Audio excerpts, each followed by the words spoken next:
J.P. Morgan was not exactly the opposite of the rags to riches story, but he was rich to richer story. He came from a wealthy family. He was born to privilege. J.P. Morgan essentially dominated financing in the country. J.P. Morgan was really an extraordinary character, was steely-eyed, determined, very smart, and somebody who had that characteristic, I will take charge. We need an end. You want to come to war? I've heard enough.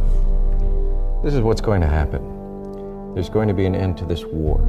He understood the business, he understood the game, and at some point he realized that as successful as his father had been, he could become even more successful. After the Civil War, there were tremendous opportunities for investment. There was an entire country that needed, in large part, to be rebuilt. He realized that the country was at a point where finance was going to become absolutely crucial. What would it take to light all the homes in New York City? I'd need a network of power stations. What would the cost be? J.P. Morgan was a huge power, and if you were on his bad side or he coveted your company or the technology that your company had, you did not want to be in that position. You did not want to be Morganized. The name of the company's been changed to General Electric. But it's my company. Not anymore. Every great business leader I've ever met, in addition to being very smart, very driven, they have this, why not me? Screw it, I deserve it, let's go. And if you don't have that, you can't achieve greatness. I'm going to buy Carnegie Steel. Carnegie would never sell. Everyone has their price. Morgan makes him an offer that he can't refuse. Congratulations, Carnegie. You're now the richest man in the world.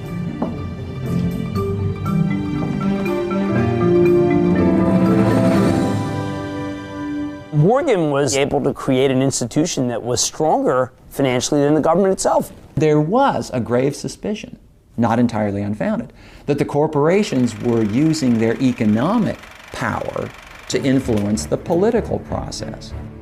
What do you think? We need to buy the president. It was like royalty. It was just a different thing. They literally controlled the country. So they were the ones that set the standard for the American dream. We think that we have dominant banks in this country, but nothing like the way that Morgan was dominant, nothing.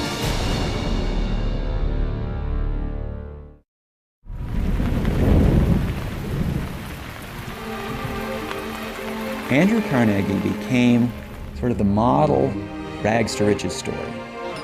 The titans of the Industrial Revolution were the first generation of what we know as now the entrepreneurial rock stars. They were the ones that set the standard for the American dream. This was about building a legacy. These were great men with, beyond all else, frankly, a vision that nobody else had. And that's why that 50-year period, we built the world. They believed in something big. Everybody has got ideas and everybody's got ambitions, but most people aren't willing to cross that line. The faith and optimism that someone like Carnegie had is just off the charts versus what we see now. Carnegie brilliantly begins to see that the future is in structural steel, in girders, in beams, that will be used in building Chicago, in New York, in building the skyscrapers. Carnegie became one of the great capitalists of America, but his DNA, so to speak, was on the side of the working man, because that's what his father had been. He wanted to be loved, he wanted to be admired.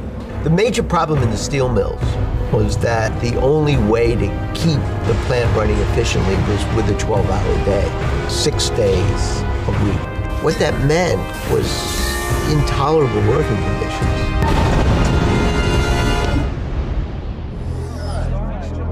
Obviously, there were no labor laws. It was a free-for-all. And so you see in Carnegie this ambivalence. And this, I think, is the basis for Carnegie's turning toward philanthropy in his later years, because there was something nagging at his conscience. Morgan is the only one who has the money to buy out Carnegie. Morgan makes him an offer that he can't refuse. Morgan says, okay, tell me what it's worth. Carnegie writes $480 million on a piece of paper. Morgan says, okay. Congratulations, Carnegie. You're now the richest man in the world. He had so much money. It's the equivalent of, God, $400 billion today, more than Gates and Buffett together. Carnegie had to set up his own bank to keep the money. Today you have some very big, powerful men, but it's not even in the same league. It's peanuts by comparison.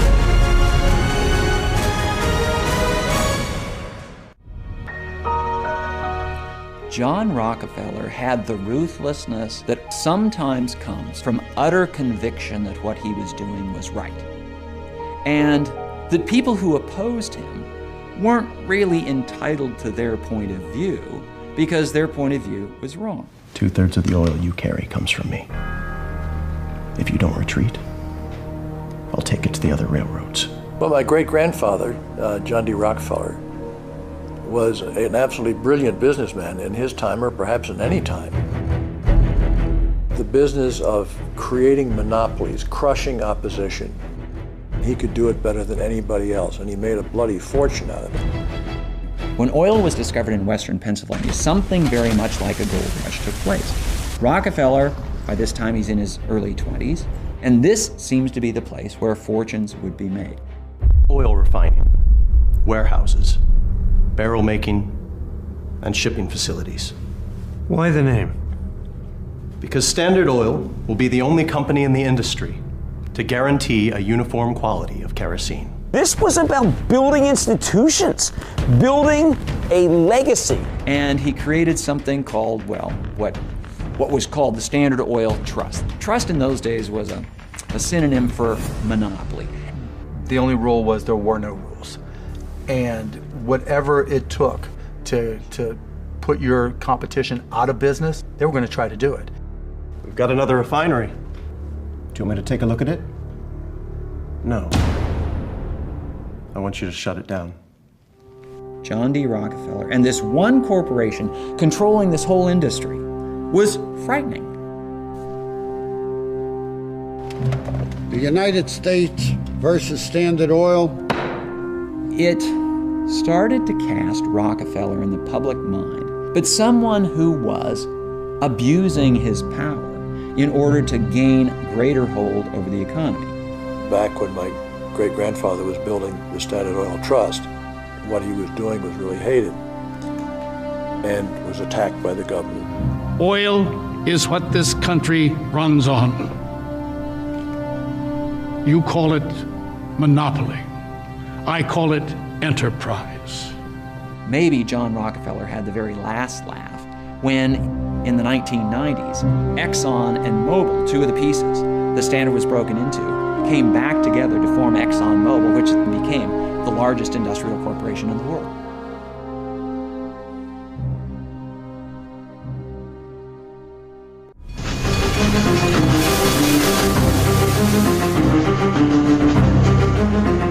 Vanderbilt might have been the most intensely competitive of the capitalists of this era. He was something of a throwback in that he believed that by personal intimidation, he could conquer the market. Vanderbilt would be ruthless in competition, and he was better at it than anyone else. He seized every possible competitive advantage that he could find. Whatever it took to put your competition out of business, they were going to try to do it. If they want a war, I'll give them a war.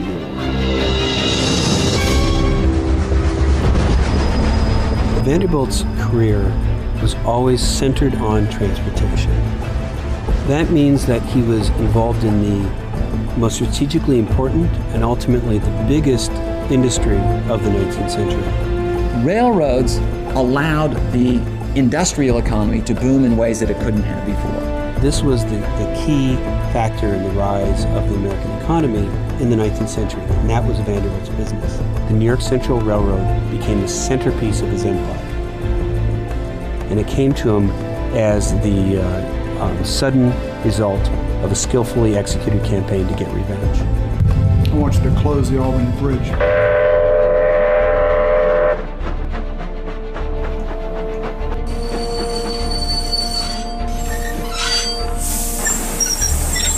Vanderbilt, in essence, single-handedly erected a blockade around the nation's largest city, cutting it off from contact with the rest of the country. He was now asserting his dominance. Ladies and gentlemen, this train will not be going any farther.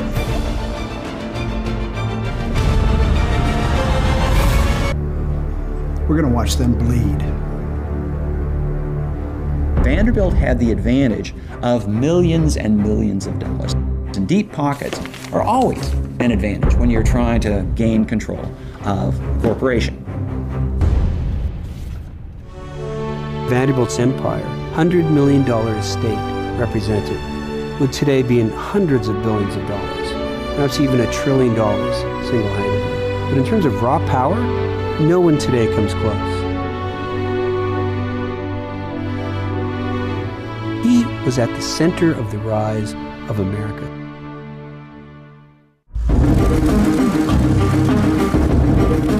In the 1890s and even in the very early 1900s, when Ford went off determined to manufacture automobiles, it was a very risky thing. No one really quite knew if this could be done. Well, there was a certain need for transportation innovation. Ford, like a lot of mechanics, engineering types, became very fascinated with the internal combustion engine. He tries to build this thing in his garage behind his house. It was very, very crude. It had one cylinder. It generated 2 or 3 horsepower. This was the first prototype of the horseless carriage that Henry Ford built. His early companies, the ones that failed, his investors wanted to build a car for rich people.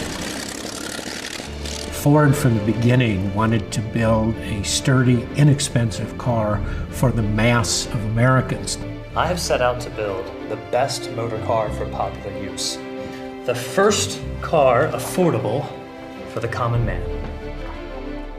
Henry Ford was about the democratization of transportation.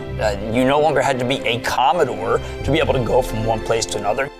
Ford stood in marked contrast, I think, to a lot of the big business manufacturing figures of the period.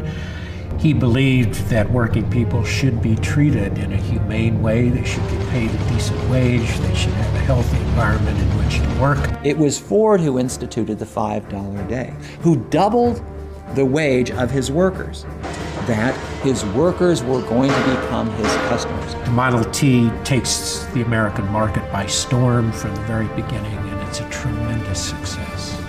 What Ford did was create a vehicle we could all afford. Henry Ford created what became the dominant, the most important industry in the American economy. Henry Ford was the most important business and entrepreneurial figure in the modern world, period.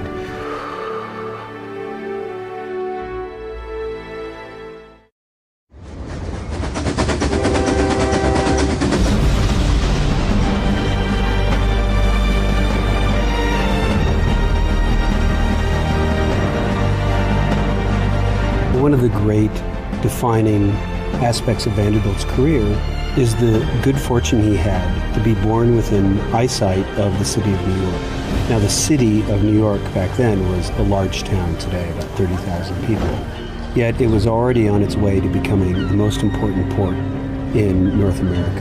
Vanderbilt, by being born, in a sense, into transportation, having a father who ran a sailboat, then acquiring his own small sailboat, which ran on the waters of New York Harbor, he was involved in transportation virtually from birth. Now that's very important because transportation was the most important business in the 19th century. And when opportunities presented themselves they almost always appeared in transportation first. And some of his genius as a businessman was seizing on those opportunities. Vanderbilt was so successful that sometimes people think he planned everything in advance. In fact, one of his great strengths was his ability to seize upon opportunities that appeared unexpectedly and make the most of them. New York Central shares are dropping fast.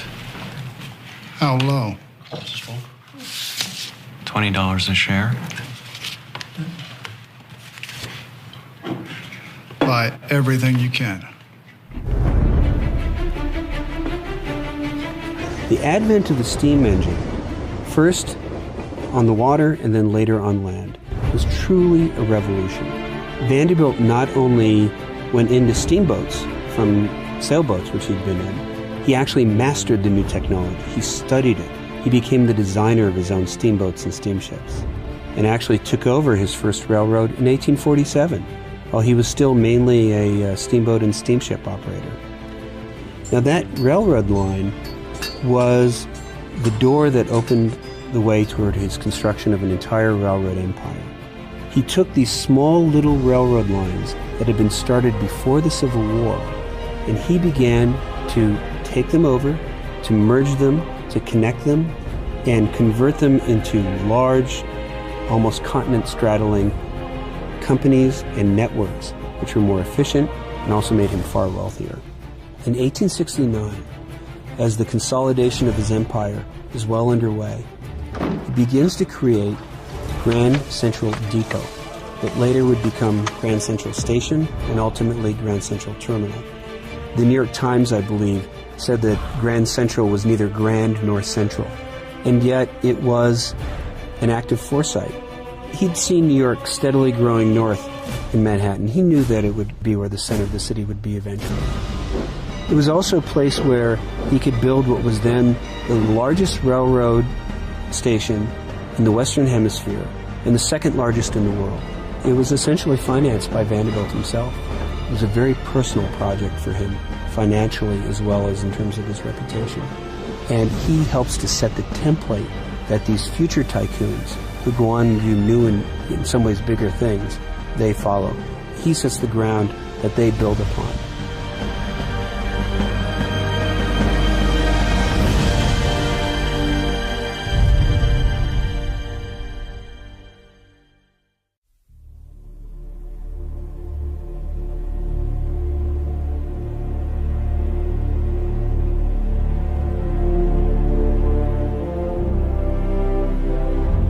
Most everyone who we call these titans, namely from John D. Rockefeller, Carnegie, J.P. Morgan, Thomas Edison, they all have one thing in common. They all were of a view that put them in charge and they would solve the problems. I think they believed in something big. When you get a Carnegie and he's trying to put together a giant steel company, it takes a tremendous leap of faith to believe that if you created all this product, someone would want it.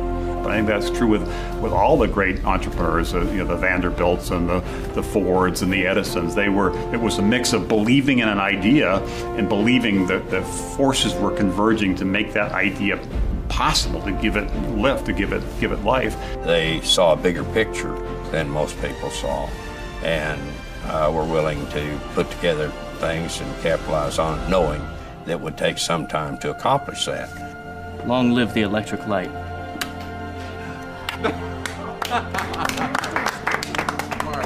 Thomas Edison has one of my favorite quotes from him was, "Vision without execution is hallucination."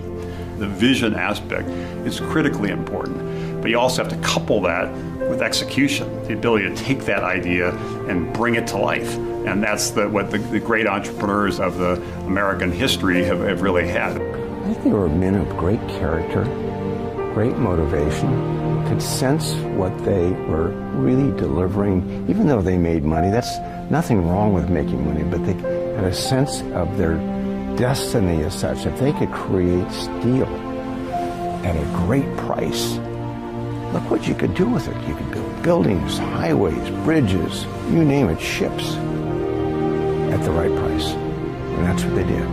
I doubt very much that any of these great captains of industry predicted 30 years in advance where they would be. But what they had was the ability to see possibilities, the courage to take risks to pursue those possibilities, and then as other possibilities came forward, they had some more courage, they took some more risk, and it built upon itself. You know, you talk about seeing around corners as an element of success. That's what differentiates, oftentimes, the good leader from the careful manager. The manager is often managing today's life, keeping an orderly system, doing everything, and not seeing what's coming around that corner. And so that's a very important ingredient. Not many people have it. Not many people can predict that corner. Is it a train or a light? And which one is it? Is a characteristic of great leaders.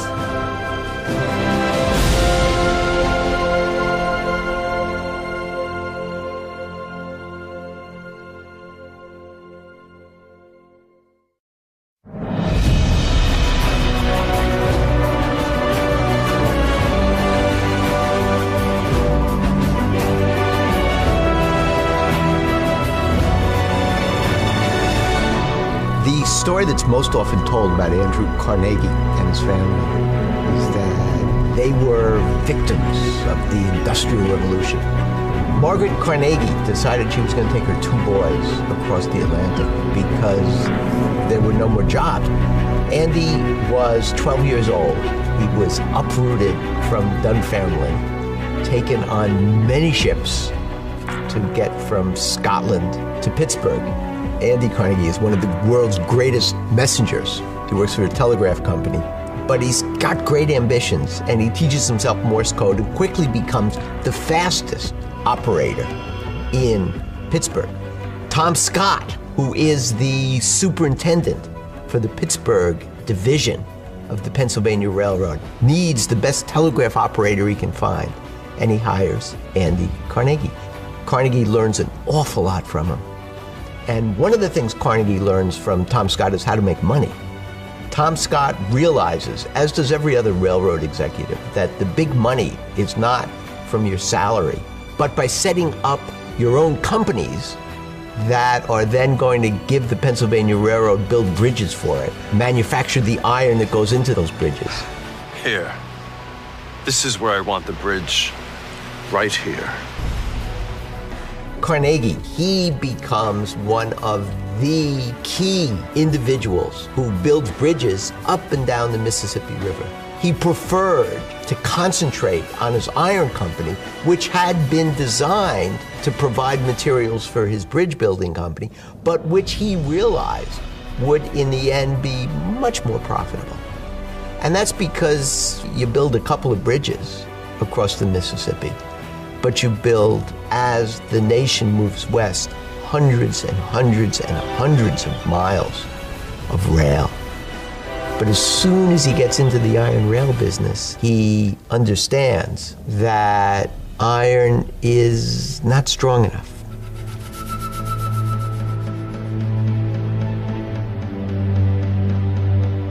What Carnegie did when he went into the steel business, he knew that the key to making steel and making it effectively was to bring in chemists who knew precisely the right ingredients to make iron that was strong enough, resilient enough, that could be molded into shapes. And they manufactured a high-grade steel in Pittsburgh, but more importantly, they manufactured it in such large quantities that they could sell it to the railroads. And they could explain to the railroads, it's going to cost you much more for steel rails, but they're going to last longer. They're not going to break. I think that one of the reasons why Carnegie becomes so successful is that he's willing to take risks. When he goes into steel, there is not yet the demand for the product that he's going to turn out. When he goes into steel, he's looking 5 years into the future. Carnegie is the first American hero. He is our self-made hero. He starts with nothing and builds an empire and gives away millions to make the nation that had greeted him and in which he had made his fortune a better place.